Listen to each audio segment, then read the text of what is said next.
ونسلم علی رسولہ الکریم اما بعد بسم اللہ الرحمن الرحیم۔ آج نماز تراویح میں سورہ آل عمران کی تلاوت کی گئی ہے۔ اسلام کے بنیادی عقائد اور اسلامی سیاست، اسلامی حکمت کو سمجھنے کے لیے سورہ آل عمران بہت اہم سورہ ہے۔ اس سورہ کی ابتدائی 80-90 آیات ایک خاص پس منظر میں نازل ہوئیں۔ 9 ہجری میں بنو نجران کے نصارہ کا ایک موقر وفد حضور اکرم صلی اللہ علیہ وآلہ وسلم کی خدمت میں مناظرے کے لیے حاضر ہوا تھا کہ ہمارے مسیحی عقائد اور اسلامی عقائد میں کون سا عقیدہ برحق ہے۔ تو اللہ جل شانہ نے اس سورت کی ابتدا میں اسلامی عقائد کو واضح فرمایا، اپنی شان بیان فرمائی، اور اس ضمن میں نصارہ کے عقائد کی تردید بھی ہے۔ حضرت مریم، حضرت عیسیٰ علیہ السلام کی شخصیات کے بارے میں مسیحی تلبیسات کا پردہ چاک کیا گیا۔ فرمایا اللہ کے سوا کوئی عبادت کے لائق نہیں ہے، تو حضرت مسیح کو معبود بنانا درست نہیں۔ وہ ہمیشہ سے زندہ ہے اور ہمیشہ زندہ رہے گا۔ حضرت مسیح پہلے نہیں تھے، ایک وقت آئے گا کہ جب فنا ہو جائیں گے۔ نظام کائنات سب اسی کے ہاتھ میں ہے، حضرت مسیح کے ہاتھ میں نہیں تھا۔ اللہ تعالیٰ نے انسانوں کی ہدایت کے لیے تورات، انجیل اور قرآن نازل فرمایا۔ نہ ماننے والوں کو شدید عذاب ہوگا۔ زمین و آسمان میں کوئی چیز اللہ سے مخفی نہیں۔ کتنی باتیں ہیں جو حضرت مسیح کے علم میں نہیں تھیں۔ یہ اللہ ہے جو غیب اور حاضر کی ہر چیز سے واقف ہے۔ وہی تو ہے جو شکم مادر میں تمہاری صورت گری کرتا ہے جیسے چاہتا ہے۔ حضرت مسیح کو بن باپ کے پیدا کیا، ان کی صورت گری بھی اللہ نے کی، تو وہ اپنی تخلیق میں اللہ کے محتاج ہیں۔ کتاب اللہ میں کچھ آیات محکمات ہیں جن کے معنی بالکل واضح ہیں، یہ اصل کتاب ہے، اور بعض آیات متشابہات ہیں، یعنی جن کے معنی میں اشتباہ ہو سکتا ہے، ہوتا نہیں، کسی کو ہو سکتا ہے۔ تو کج فکر لوگ فتنہ پردازی کے لیے متشابہات کے پیچھے پڑتے ہیں، اور پختہ فکر لوگ ایسے مقامات میں یوں کہتے ہیں جہاں بات سمجھ نہیں آئی، تو جن لوگوں کی سوچ اور عقیدہ پختہ ہوتا ہے وہ کہتے ہیں یہ سب ہمارے رب کی طرف سے ہے، اور اللہ کی اس سے جو بھی مراد ہے ہم اس پر ایمان لائیں۔ جب یہ معلوم ہو گیا کہ اللہ کی طرف سے ہے تو اللہ کی جو بھی مراد ہے ہم اس پر ایمان لائیں۔ ہمارے رب ہدایت ملنے کے بعد ہمارے دلوں کو کج نہ فرمانا اور ہم پر نظر رحمت رکھنا، آمین۔ فرمایا کفر ایسا سنگین جرم ہے کہ جو اس کا ارتکاب کرتا ہے، مال، اولاد اور دنیا کی کوئی طاقت اسے اللہ کے عذاب سے بچا نہیں سکتی۔ کافر ابدی آگ کا ایندھن بنیں گے۔ یا اللہ ہمیں ہر قسم کے کفر سے بچا، آمین۔ فرمایا کہ ابھی معرکہ بدر میں تم اس کا نمونہ دیکھ چکے ہو، تو کافروں کو کہ اللہ نے کافروں کو کیسے جہنم رسید کیا اور مومنوں کی نصرت فرمائی۔ لوگوں کے دلوں میں عورتوں، بیٹوں، سونے چاندی کے خزانوں، عمدہ گھوڑوں، اور ہمارے دور میں قیمتی گاڑیوں کی اور جانوروں کی اور کھیتوں کی محبت بیٹھی ہوئی ہے۔ ان کے حصول کے لیے وہ غلط راہوں پہ چلتے ہیں۔ دیکھو یہ سب دنیا کا سامان ہے، یہی رہ جائے گا، اصل کامیابی جنت ہے، وہاں سب کچھ ملے گا اور بہتر ملے گا۔ صبر سے کام لو۔ انسان کا دل للچاتا ہے کہ مجھے یہ بھی ملنا چاہیے، یہ بھی ملنا چاہیے۔ اللہ فرماتا ہے کہ صبر سے کام لو اور اعمال صالحہ کی مدد سے آخرت کی تیاری کرو، اللہ سب خواہشیں پوری فرمائے گا۔ فرمایا اللہ کے ہاں ہمیشہ سے دین صرف اسلام ہے۔ ان الدین عند اللہ الاسلام۔ لوگوں نے آپس کے ضد کی وجہ سے اختلافات پیدا کیے اور فرقے بنائے۔ تم انہیں سمجھاؤ، پھر بھی اگر جھگڑیں تو کہہ دو مانو یا نہ مانو ہم تو مسلم ہیں، یعنی ہم نے اپنا سر اللہ کے سامنے جھکا دیا۔ کسی کے نہ ماننے سے رنجیدہ اور دل گرفتہ نہ ہونا، اس لیے کہ تمہارے ذمے پہنچانا ہے، منوانا نہیں۔ فساد یہاں سے ہوتا ہے، جو میں نے کہا ہے اسے مانا جائے، ہمارے ذمے پہنچانا ہے، منوانا نہیں۔ جو لوگ اللہ کی آیتوں کا انکار کریں، پیغمبروں کو قتل کریں، انصاف قائم کرنے والوں اور انصاف پسندوں کو قتل کریں، وہ جہنمی ہیں۔ یہ باطل پرست لوگ اس خوش فہمی میں مبتلا ہیں کہ جنت صرف ہماری ہے، جنت صرف ہماری ہے، اور جہنم میں گئے بھی تو صرف چند دنوں کے لیے ہے۔ نصارہ کہتے تھے چند دنوں کے لیے ہم جائیں گے، یہود کہتے تھے کہ وہ چند دن جن میں ہم نے بچھڑے کی پوجا کی، بس اتنے دن ہم جہنم میں جائیں گے۔ فرمایا کہ یہ لوگ خود فریبی میں مبتلا ہیں۔ جب کفر کر لیا، اللہ کے رسول کی مخالفت کر لی، اب اس کے بعد چند دن نہیں ہیں، ہمیشہ ہمیشہ کے لیے جہنم ہے۔ تو ان کے خود ساختہ عقیدوں اور خیالات سے اللہ مجبور نہیں ہوتا، اللہ کے اپنے اصول ہیں، اللہ اپنے اصول پہ چلتا ہے۔ فرمایا کہ ملک کا مالک تو وہی ہے، مالک الملک، جسے چاہے ملک دے اور جس سے چاہے چھین لے، جسے چاہے عزت بخشے اور جسے چاہے ذلت دے، ہر طرح کی خیر اسی کے ہاتھ میں ہے، وہی ہر چیز پر قادر ہے۔ یہ گردش لیل و نہار، یہ زندگی اور موت اور یہ رزق کے خزانے سب اسی کے قبضے میں ہیں۔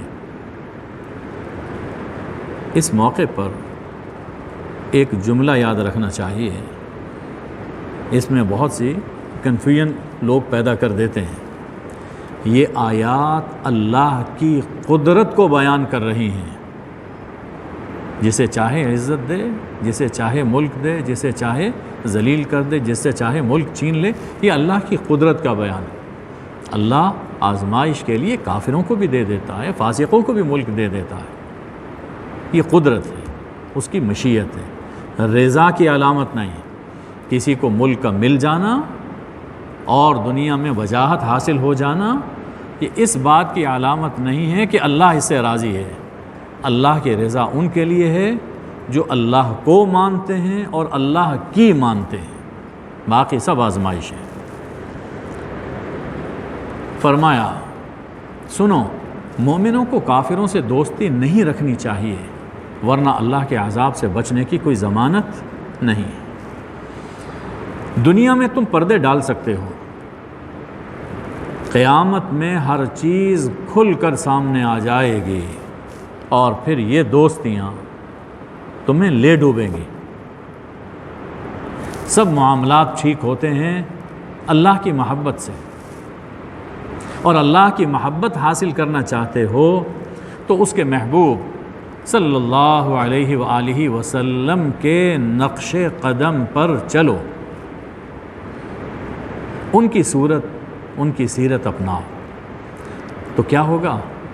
اللہ اپنے محبوب صلی اللہ علیہ وسلم کا نقش دیکھ کر تم سے بھی محبت فرمانے لگے گا اور تمہیں گناہوں سے پاک فرمائے گا۔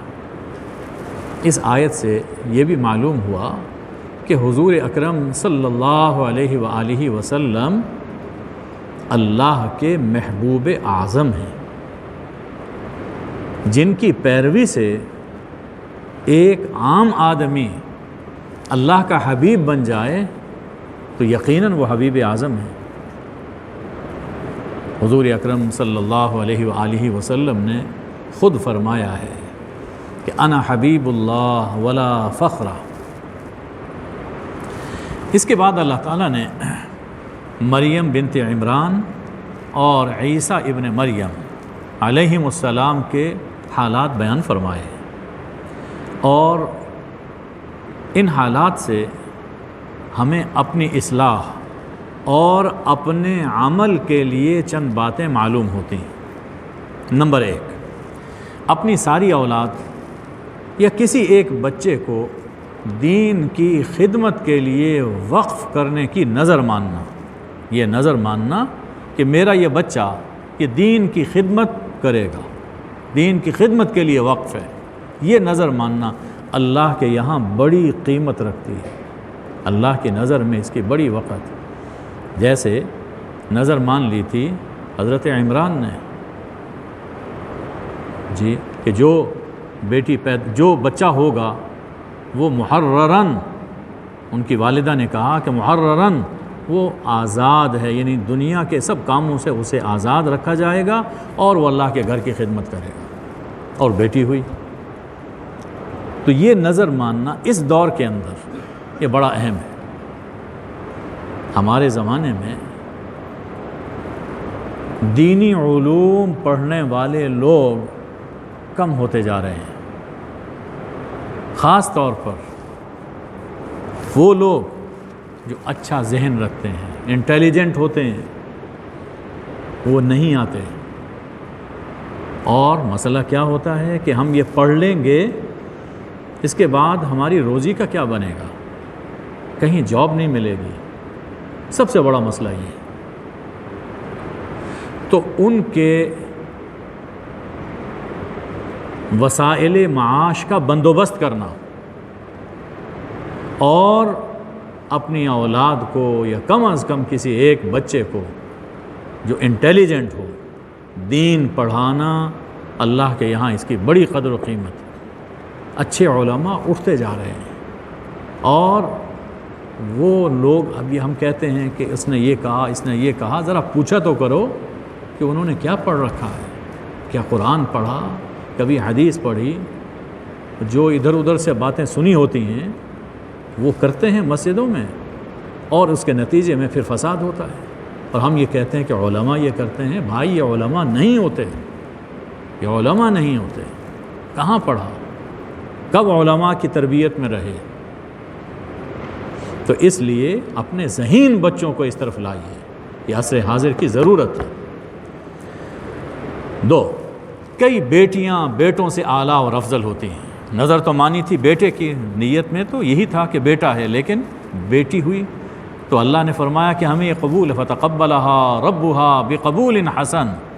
تو معلوم ہوا کہ کئی بیٹیاں بیٹوں سے افضل اور اعلیٰ ہوتی ہیں۔ اور پھر دیکھیے کہ انہیں اللہ کے گھر کی خدمت کے لیے وقف کیا گیا تو ان کے پاس غیبی رزق آتا تھا۔ اس سے اللہ نے بتا دیا کہ جب انسان اللہ کا ہو رہے تو اللہ غیب سے رزق پہنچاتا ہے، اس لیے رزق کے معاملے میں پریشان نہیں ہونا چاہیے۔ ہاں، کام سیدھے راستے پہ رہو، صحیح دین بیان کرو، اللہ کفالت کرے گا۔ چوتھی بات، اولاد اللہ کے اختیار میں ہے اور اللہ اسباب کا محتاج نہیں۔ جو بنجر زمین شاداب کر سکتا ہے وہ بانجھ کی گود بھی ہری کر سکتا ہے۔ اس لیے کبھی اللہ کی رحمت سے مایوس نہ ہوں، اسباب اختیار کریں نظر مسبب الاسباب پر رکھیں۔ پانچویں چیز، جب کوئی نعمت حاصل ہو تو کثرت سے اللہ کا ذکر اور تسبیح کیا کریں۔ چھٹی چیز، حضرت آدم علیہ السلام کی طرح حضرت عیسیٰ علیہ السلام کی پیدائش بھی اللہ کی قدرت کا ایک نشان تھی۔ وہ خدا تھے نہ خدا کے بیٹے، ان کا تو پیغام ہی یہ تھا کہ میرا اور تمہارا رب صرف اللہ ہے، اس لیے عبادت صرف اللہ کی کیا کرو۔ یہی صراط مستقیم ہے کہ عبادت صرف اللہ کی۔ ہم اللہ سے دعا کرتے ہیں نماز میں، ہر رکعت میں اہدنا الصراط المستقیم۔ یہ توحید لا الہ الا اللہ کو سمجھنا اور زندگی کا حصہ بنانا، یہی صراط مستقیم۔ دین کا پیغام پہنچانے کے جرم میں دشمنان دین نے حضرت عیسیٰ علیہ السلام کو قتل کرنے کی منصوبہ سازی کی۔ اللہ نے ان کی تمام چالوں کو ناکام بنا کر حضرت عیسیٰ علیہ السلام کو اپنی طرف زندہ سلامت اپنی طرف اٹھا لیا۔ آٹھویں بات یہ معلوم ہوتی ہے کہ جب مناظرے اور مباحثے سے بات نہ بنے، حضور صلی اللہ علیہ وسلم سے کئی دن ان کا مناظرہ رہا، بحث کرتے رہے، لیکن بات نہیں مانی، تو پھر فرمایا کہ جب مناظرے سے بات نہ بنے تو اتمام حجت کے لیے اللہ کی خاطر اپنا گھرانہ بھی میدان میں لانا پڑتا ہے، جیسے حضور اکرم صلی اللہ علیہ وآلہ وسلم مباہلے میں اپنا گھرانہ میدان میں لائے۔ حضور صلی اللہ علیہ وسلم کے ساتھ آپ کے اہل بیت کی دین کے لیے بڑی قربانیاں ہیں۔ اسی لیے درود میں اللہم صلی علی محمد وعلی آل محمد، اللہم بارک علی محمد وعلی آل محمد، یہ حضور صلی اللہ علیہ وسلم نے ہمیں تعلیم فرمایا۔ اور گھرانہ کیوں لاتے ہیں؟ کہ ہم اور ہمارا رب، ہمارا سب کچھ ہمارے رب کا ہے، ہم اور ہمارا سب ہمارے رب کا ہے۔ اس کی خاطر، اس کے دین کی خاطر کوئی قدم اٹھانے سے اور کوئی قربانی دینے سے دریغ نہیں کرنا چاہیے۔ اس کے بعد جو آیات آ رہی ہیں، ان میں سب سے پہلے اہل کتاب کو دعوت توحید دی گئی کہ باقی باتیں تو بعد میں صحیح، پہلے اس بنیادی عقیدے کو تو ٹھیک کرو جس کو تم مانتے ہو، لیکن تمہارا عمل سراسر اس کے خلاف ہے، اور وہ عقیدہ ہے توحید کا کہ اللہ کے سوا کوئی بندگی کے لائق نہیں۔ دیکھیے قرآن مجید جا بجا توحید کو بیان فرماتا جا رہا ہے، اللہ کے سوا کوئی بندگی کے لائق نہیں، اس کی ذات صفات میں کوئی شریک نہیں۔ شرک اسی کا نام ہے کہ اللہ کی ذات میں یا اللہ کی صفات میں وہی صفات جو اللہ کی ہیں وہ کسی انسان کے اندر مانی جائیں۔ نبی، ولی، پیر، فقیر، عالم، حاکم، سب اللہ کے محتاج ہیں، سب اللہ کے محتاج ہیں۔ رب صرف وہی ہے، اس کے سوا کسی کو رب مت سمجھو۔ اس کے بعد اہل کتاب کے معاندانہ اور جاہلانہ رویوں کا تذکرہ ہے۔ حضرت ابراہیم علیہ السلام کو اللہ تعالیٰ نے جو بلند مقام عطا فرمایا، اس کی وجہ سے تمام اہل مذاہب ان کی شخصیت کو اپنے نظریے کے لیے استعمال کرنے کی کوشش کرتے۔ یہود کہتے تھے ابراہیم علیہ السلام یہودی تھے، اور نصارہ کہتے تھے کہ ابراہیم علیہ السلام نصرانی تھے۔ یہ تو اس دور کی بات ہے۔ ہمارے زمانے میں جتنے بھی پاکستان میں یا بیرون پاکستان گروپس بنے ہوئے ہیں، یہ کیا کہتے ہیں؟ یعنی حضور صلی اللہ علیہ وسلم کی سیرت ایسی بیان کرتے ہیں گویا حضور ان کے فرقے کے ہیں۔ گویا حضور ان کے فرقے کے، حضور تو سب سے بالا و برتر ہیں، اپنی اصلاح کرنی چاہیے، نہ کہ حضور صلی اللہ علیہ وسلم کو اپنے فرقے میں داخل کرنا چاہیے۔ کتنی بڑی جہالت! یہود اور نصارہ نے جو کام حضرت ابراہیم علیہ السلام کے بارے میں کیا، آپ کے بعد حضور صلی اللہ علیہ وسلم کے بعد جو فرقے بنے، انہوں نے وہی کام حضور اکرم صلی اللہ علیہ وسلم کے لیے کیا ہے۔ اللہ تعالیٰ فرماتے ہیں یہ سب جاہلانہ باتیں، ابراہیم نہ یہودی تھے اور نہ نصرانی، وہ تو حنیف مسلم تھے، اور ہمارے سید و مولا صلی اللہ علیہ وسلم بھی کسی فرقے کے نہیں ہیں، وہ حنیف مسلم تھے، سب سے کٹ کر ایک اللہ کے سامنے جھکنے والے۔ اور اب ابراہیم علیہ السلام کا کوئی نمونہ دیکھنا چاہتے ہو تو یہ نبی صلی اللہ علیہ وآلہ وسلم ہیں اور ان کے اہل بیت اور ان کے صحابہ ہیں۔ فرمایا اہل کتاب تمہیں بھٹکانا چاہتے ہیں، ان کی چالوں سے ہوشیار رہنا۔ اہل کتاب حق و باطل میں التباس کرتے ہیں، گڑمڑ کرتے ہیں حق و باطل میں، اور حق چھپاتے ہیں، تم خبردار رہو۔ اہل کتاب کا عرب میں علمی روب بیٹھا ہوا تھا، یہ بڑے پڑھے لکھے ہیں اور تھے اس زمانے میں، وہی لوگ دوسرے لوگوں کے نسبت عالم تھے، تو ایک ان کا روب تھا۔ انہوں نے لوگوں کو دین حق سے برگشتہ کرنے کے لیے ایک چال چلی کہ اپنے کچھ لوگوں کو بظاہر مسلمان بنا دیتے، پھر وہ کہتے، جو مسلمان بنے ہوتے تھے بظاہر، وہ کہتے کہ جس نبی کی بشارتیں آئی ہیں یہ وہ نبی نہیں ہیں، ان کا دین حق نہیں، ہم اس دین کو چھوڑ رہے ہیں۔ تو جب سادہ لوح مسلمان یہ دیکھتے کہ یہ پڑھے لکھے لوگ ہیں اور یہ ایسا کر رہے ہیں، تو ان کے جال میں پھنس جاتے ہیں۔ یہی ان کا مقصد ہوتا تھا۔ یہ وارداتیں حضور صلی اللہ علیہ وسلم کے دور میں ان یہود و نصارہ نے کی، اور موجودہ حالات پہ غور کیجئے، اب بھی اہل یورپ کی علمی دھاک بیٹھی ہوئی ہے، اور وہ اب بھی ایسی چالیں چل رہے ہیں، تحقیق کے نام پر پیغمبر صلی اللہ علیہ وآلہ وسلم کی سیرت کو دھندلانے کی کوشش کرتے ہیں، اور ہمارے بھولے بھالے بھائی آنکھیں بند کر کے ان پہ یقین کر لیتے ہیں، یا کم از کم شک میں مبتلا ہو جاتے ہیں۔ یہ وہ کہاں کا پروفیسر ہے، آکسفورڈ کا ہے، یہ ہارورڈ کا ہے، یہ فلاں ہے، یہ فلاں ہے، اور یہ معلوم نہیں ہے کہ دیانتدار نہیں ہے۔ جن لوگوں نے حضور صلی اللہ علیہ وسلم کی زندگی میں بددیانتی کی، کیا اب وہ دیانت سے اپنی رائے قائم کریں گے؟ نہایت متعصب ہوتے ہیں۔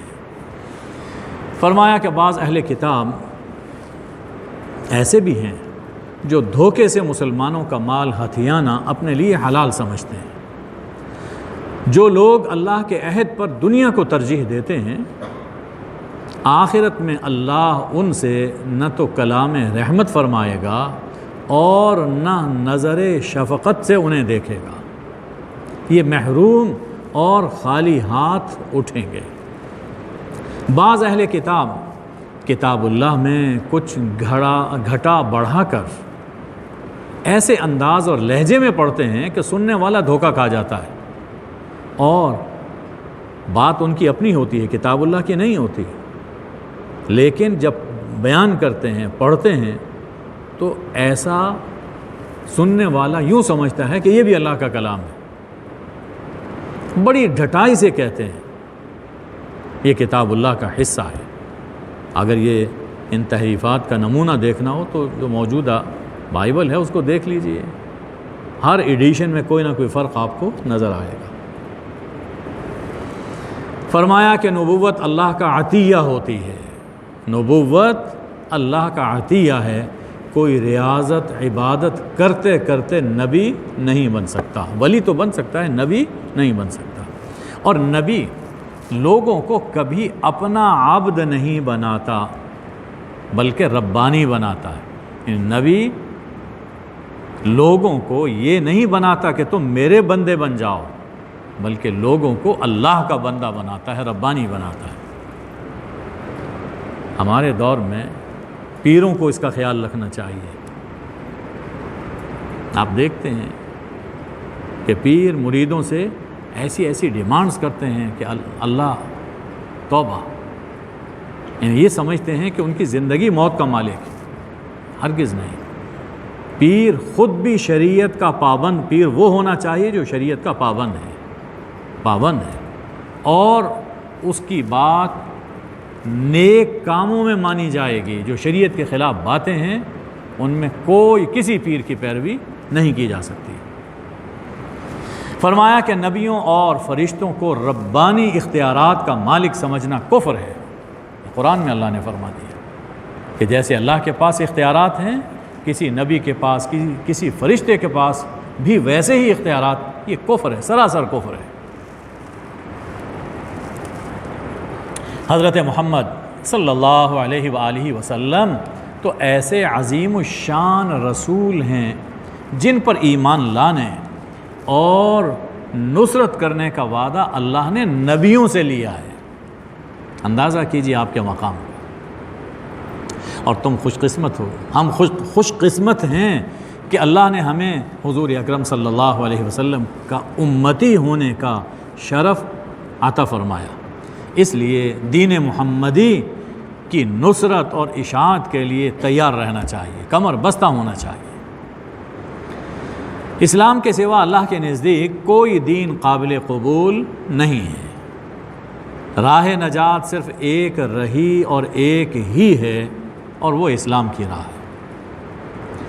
فرمایا جو لوگ کفر اور انکار کی راہ اپناتے ہیں ان پر اللہ، فرشتوں اور سب انسانوں کی لعنت پڑتی ہے۔ یہ لعنت بہت بڑی بات ہے، سب سے بڑی سزا یہ لعنت ہے۔ جہنم یہ کیا چیز ہے؟ اللہ کی لعنت کا مرکز ہے، لعنتی لوگوں کو وہاں پر ڈالا جائے گا۔ اور جنت اللہ کی رحمت کا مرکز، جن پہ اللہ نظر رحمت فرماتا ہے ان کو جنت میں اللہ بھیجے گا۔ تو جو لوگ کفر کی راہ پہ چلتے ہیں ان پر اللہ کی لعنت پڑتی ہے، انسانوں کی لعنت، فرشتوں کی لعنت، اس لیے کہ وہ اس زمین میں، اللہ کی زمین میں وہ فساد برپا کر رہے ہیں۔ قیامت کے دن اگر زمین بھر سونا بھی دیں تو عذاب سے بچ نہ سکیں گے۔ یہ لا الہ الا اللہ بہت قیمتی ہے، اس لیے مسلمانوں دولت اسلام کی قدر پہچانو۔ فرمایا کمال درجے کی نیکی تب حاصل ہوگی جب محبوب چیزیں اللہ کے راستے میں خرچ کرو گے اور عملی ثبوت دو گے کہ ہمارے دل میں اللہ کی محبت سب محبتوں پر غالب ہے۔ خرچ تو انسان کرتا ہے، لیکن کبھی ایسا خرچ ہوتا ہے کہ خود کسی چیز کے پہننے کو، کھانے کو دل نہیں چاہ رہا، کسی کو دے دیا، اگرچہ اس میں بھی اجر ہے اور جس کو دیا جا رہا ہے اس کا بھلا ہے، لیکن اللہ فرماتا ہے کہ کامل درجے کی نیکی تب حاصل ہوتی ہے کہ خود جس چیز کے کھانے، پہننے، برتنے کو جی چاہے وہ انسان کسی اور دوسرے کو دے دے۔ یہ ہے کامل درجے بیر۔ سورہ الدہر میں اللہ نے ابرار کا ذکر فرمایا کہ یطعمون الطعام علی حبہ مسکینا و یتیما و اسیرا، کھانے کی چاہت موجود ہے، بھوک لگی ہے، لیکن کسی مسکین کو، کسی یتیم کو، کسی قیدی کو کھانا کھلا دیتے ہیں۔ فرمایا کہ ملت ابراہیمی کی پیروی کرو۔ یہ گھر جو ابراہیم علیہ السلام نے تعمیر کیا تھا، اس میں بڑی برکتیں ہیں، یہ مرکز ہدایت ہے، اس لیے صاحب استطاعت لوگوں پر اس گھر کا حج فرض ہے، بیت اللہ کا۔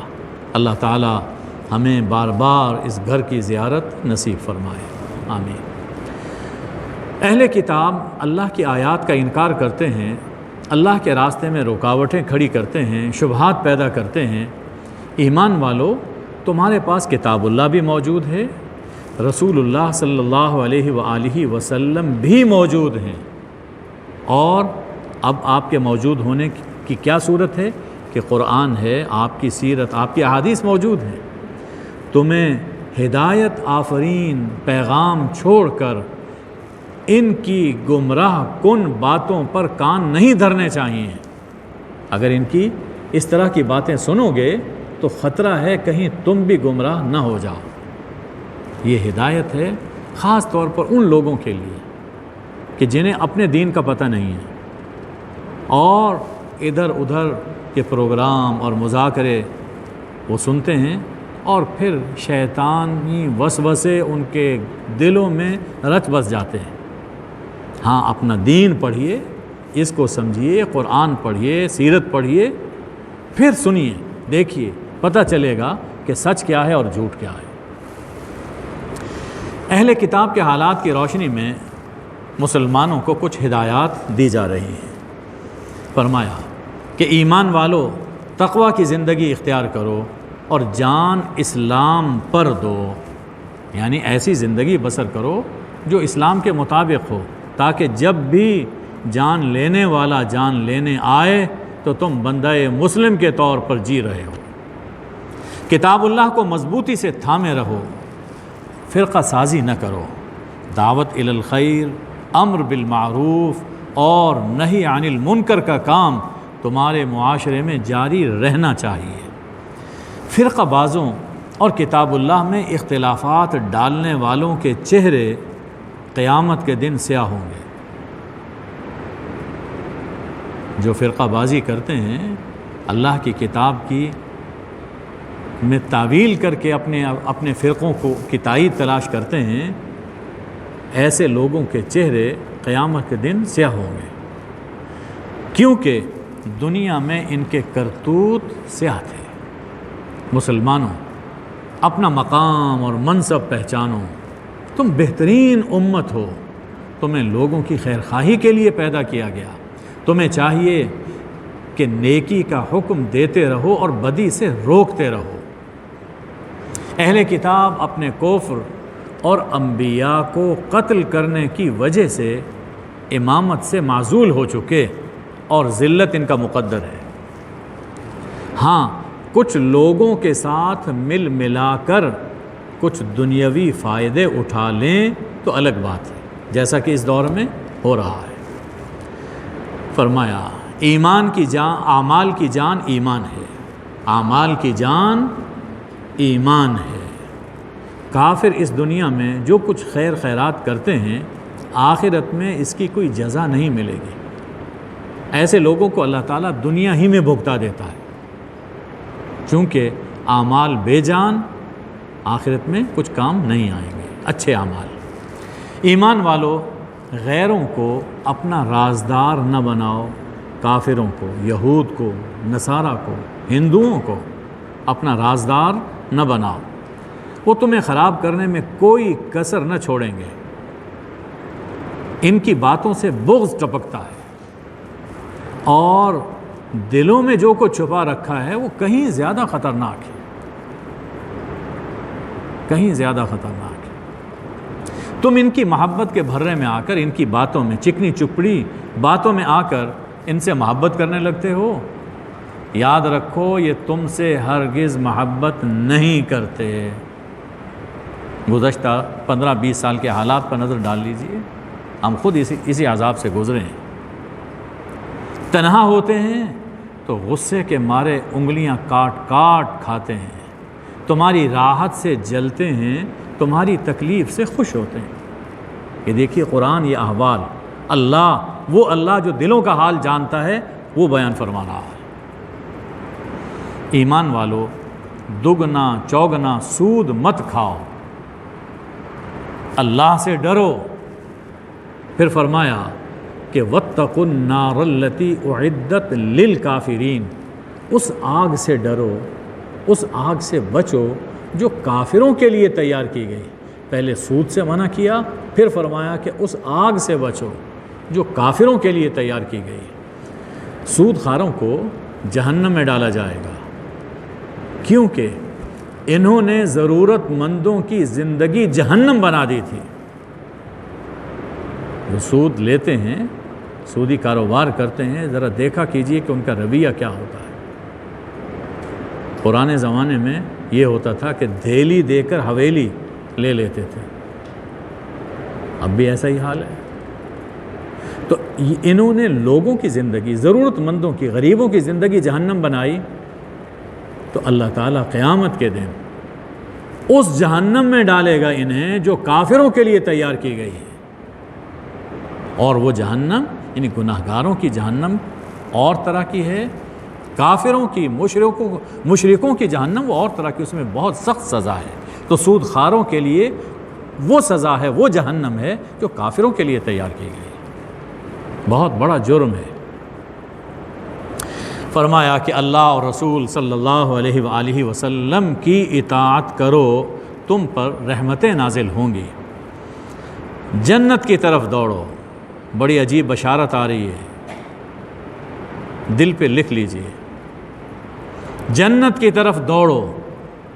جنت بہت وسیع و عریض ہے، اور یہ ان لوگوں کو ملے گی جو فراخی اور تنگی ہر حال میں خرچ کرتے ہیں، غصہ پی جاتے ہیں، لوگوں کو معاف کر دیتے ہیں، گناہ ہو جائے تو اللہ کو یاد کر کے توبہ و استغفار کر لیتے ہیں، گناہ پر اڑتے نہیں ہیں، تو اللہ ان کے گناہ معاف فرما دیتا ہے۔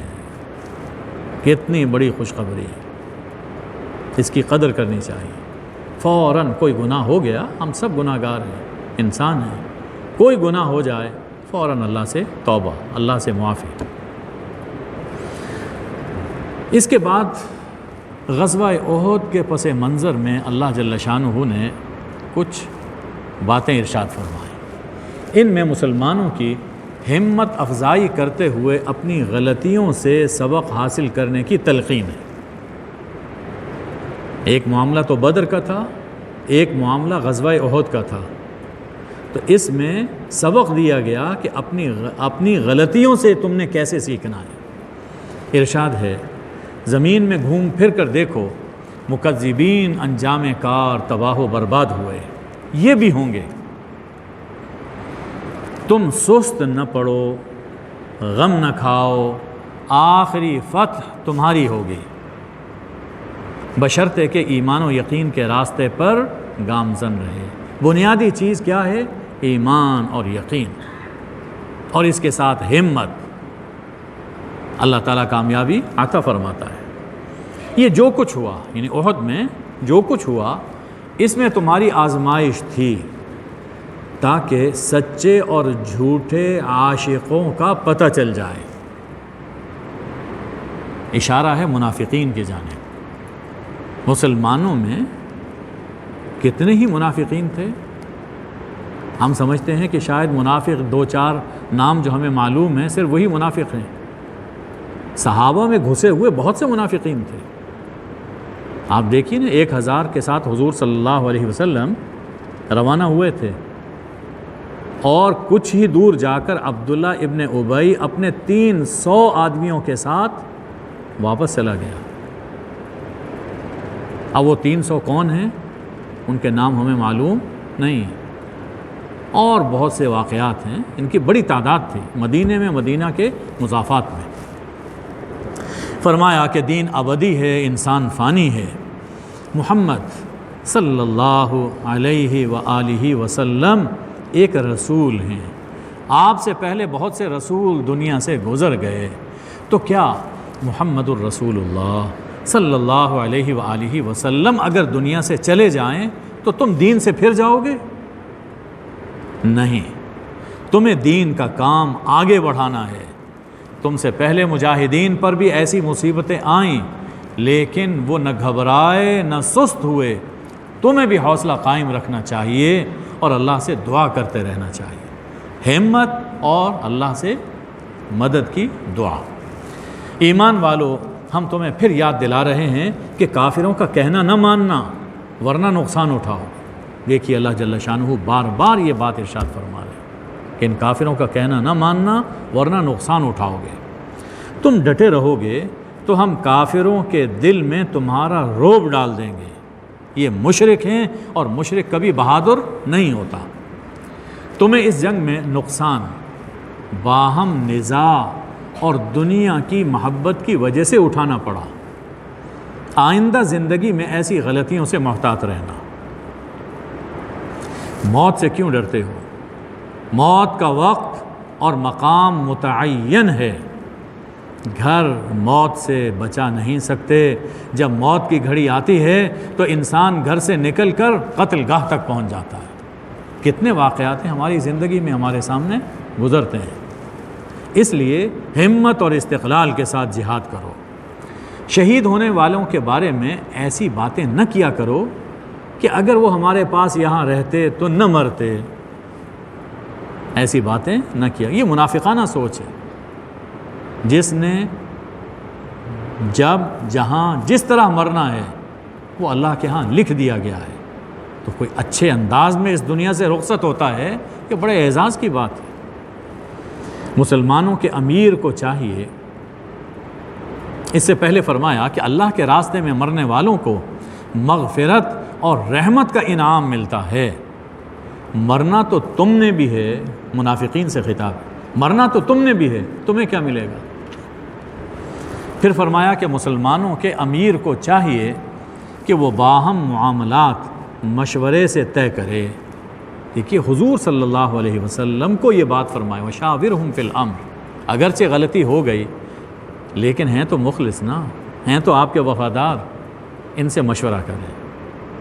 کہ آپ کو مشورے کا حکم دیا گیا، ہمیں بھی اپنے جو اجتماعی کام ہیں وہ مشورے سے انجام دینے چاہیے۔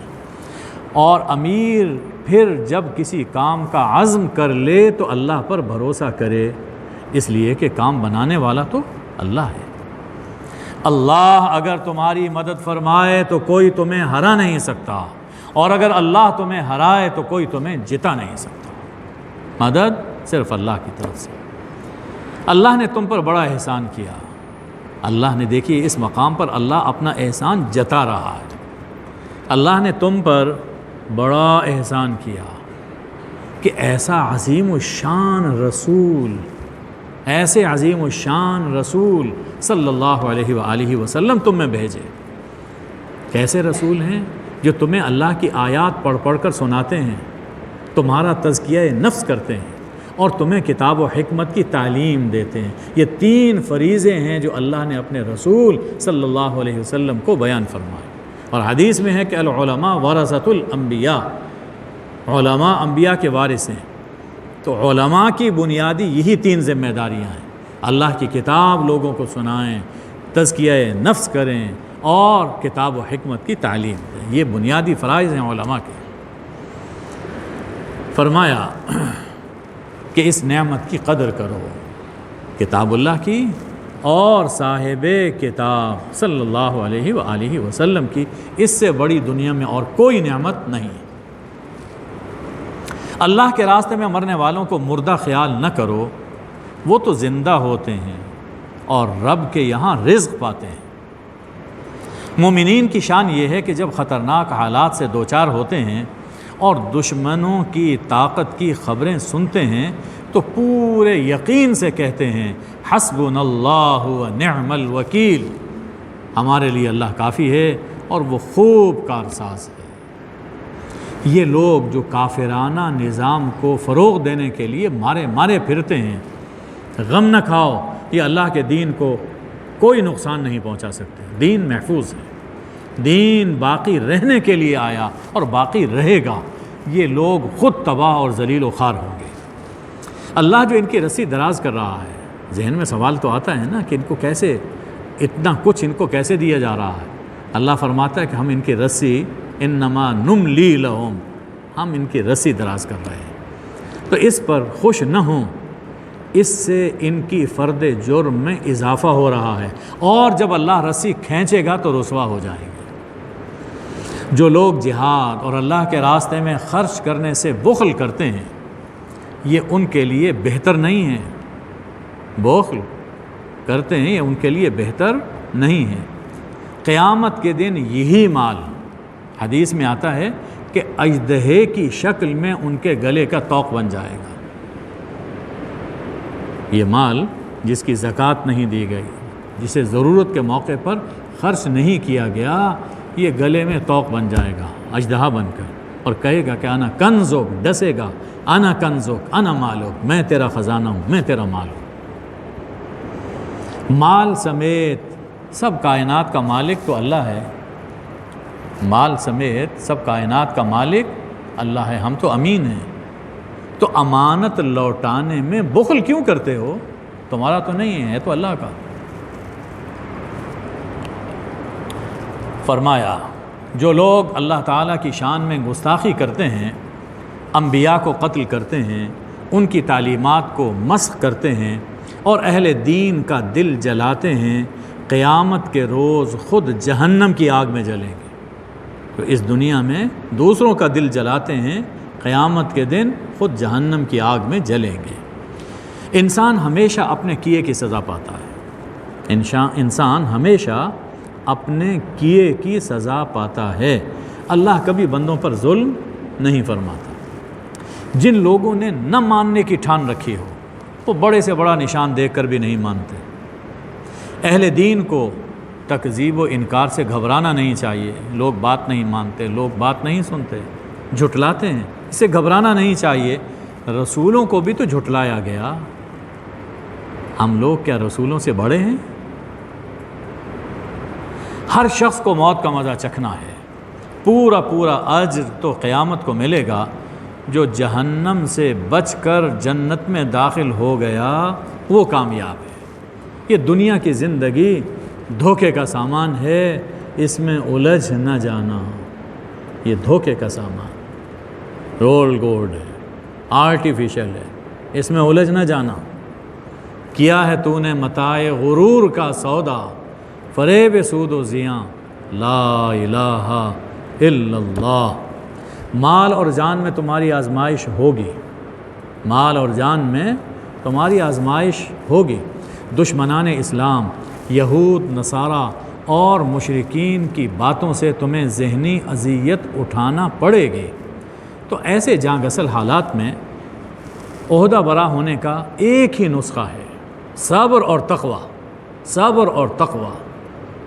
اس کے بعد سورہ اعراف میں آ جائے گا، حضرت موسیٰ علیہ السلام نے اپنی قوم کو یہی نصیحت فرمائی تھی۔ ہمارے پیغمبر صلی اللہ علیہ وسلم کے ذریعے سے اللہ نے ہمیں بھی یہی نصیحت فرمائی، صبر اور تقوی، یہ ہے کامیابی کا ذریعہ۔ فرمایا کہ دولت سمیٹنے کے لیے شرعی احکام چھپانا، دین کو دنیا کی بھینٹ چڑھا دینا، یہود اور نصارہ کی روش ہے، تم اس سے باز رہو۔ فرمایا کہ دینی احکام کے مقابلے میں چالاکی برتنے، پھر اس پر اترانے اور بن کیے پر، کوئی کام کیا نہیں ہے، بن کیے پر تعریف چاہنے والے اللہ کے عذاب سے بچ نہیں سکتے۔ کائنات کا مالک اللہ ہے اور وہی ہر چیز پر قادر ہے، اس لیے صرف اسی کی بندگی کرو۔ کائنات میں ہر طرف اللہ کی قدرت اور عظمت کی نشانیاں بکھری ہوئی ہیں، لیکن انہیں دیکھتے وہ ہیں جو عقل والے ہیں، جو سمجھنے کی کوشش کرتے ہیں، اور عقل مند وہ ہیں جن کی زندگی ذکر و فکر اور دعا و التجا میں بسر ہوتی ہے۔ مرد ہو یا عورت، کسی کی کوئی نیکی ضائع نہیں جائے گی، بلکہ اللہ سے بھرپور اور حسین جزا پائے گی۔ روئے زمین پر کافروں کی چلت پھرت سے دھوکہ نہ کھانا، آ رہے ہیں جا رہے ہیں، ادھر پرواز ادھر پرواز، ان کی چلت پھرت سے لا یغرنکم تقلبہم فی البلاد، ان کی چلت پھرت سے دھوکہ نہ کھانا۔ یہ تھوڑے عرصے کی بات ہے، پھر ان کا ٹھکانہ جہنم، یہ جہاز سیدھا جہنم کے اندر لینڈ کرے گا۔ ان کے مقابلے میں اہل تقوی جنتوں میں اللہ کے مہمان ہوں گے، یہ جہاز میں جنت میں لینڈ کریں گے۔ اللہ تو ایسا مہربان ہے کہ اگر اہل کتاب بھی ایمان لے آئیں اور دین فروشی چھوڑ دیں تو بے پایاں اجر عطا فرمائے۔ سورت کی آخری آیت پوری سورت کے مضامین کا گویا حاصل ہے۔ ارشاد فرمایا، اے ایمان والو، اگر تم دنیا اور آخرت میں کامیابی چاہتے ہو تو تنگی اور سختی کے باوجود طاعت پر جمے رہو، فرما برداری کرتے رہو، معصیت سے، گناہ سے، گناہوں سے روکے رہو، اور دشمن کے مقابلے میں مضبوطی اور ثابت قدمی دکھلاؤ۔ اسلام اور ریاست اسلام کی حدود کی حفاظت میں لگے رہو، ہر وقت ہر کام میں اللہ کی ناراضی سے ڈرتے رہو، تم کامیاب ہو جاؤ گے۔ یا اللہ ہمیں کامیابی عطا فرما، ایمان تقوی کی زندگی عطا فرما۔ اے اللہ اپنی محبت ہمارے دلوں میں جاگزیں فرما دے۔ اے اللہ ہمیں اپنا محبوب بنا لے۔ اے اللہ ہم سب کو اپنا محبوب بنا لے۔ حضور اکرم صلی اللہ علیہ وسلم کے نقش پا پہ چلنے کی ہمیں توفیق عطا فرما۔ وصلی اللہ وبارک وسلم علی حبیبہ سیدنا محمد و آلہ الطیبین الطاہرین، آمین یا ارحم الراحمین۔